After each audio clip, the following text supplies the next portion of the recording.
And I hope that I can't make any promises because I honestly don't know where we are right now in the United States, in the politics, in the international politics overall. Women of Afghanistan don't have that degree of importance anymore. That or even all people of Afghanistan, especially the women of Afghanistan.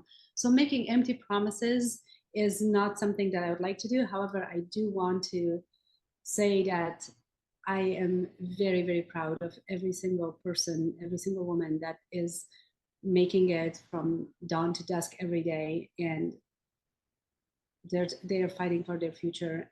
And I will do whatever I can to do the same for them. It's amazing. I'm sorry, I got a little emotional. I'm trying not to cry too.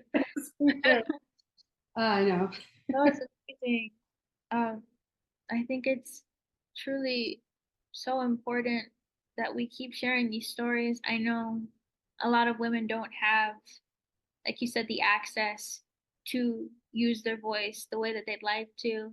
But I truly hope that by doing this and by keep talking about this and raising awareness some kind of way, it will draw the right people, the right eyes to, sorry, take initiative to help them.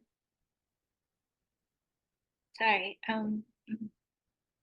My last question is, what steps do you think are necessary to achieve that vision?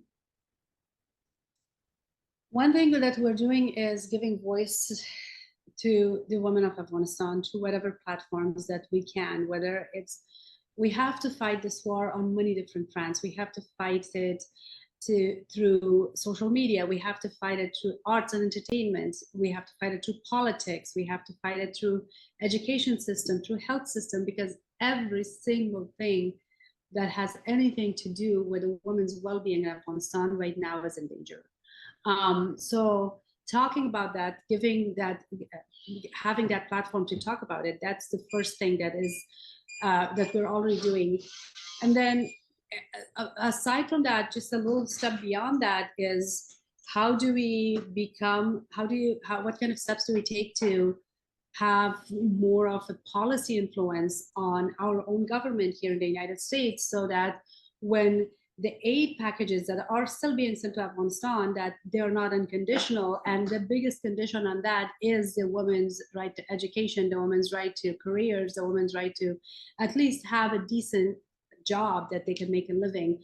And I think that's that, just that by itself. I'm not a politician, I'm not a lobbyist, at least not just yet, but that in itself is to have that policy change to where aid to the government of Taliban is really conditioned upon certain very black and white rules as it comes to women.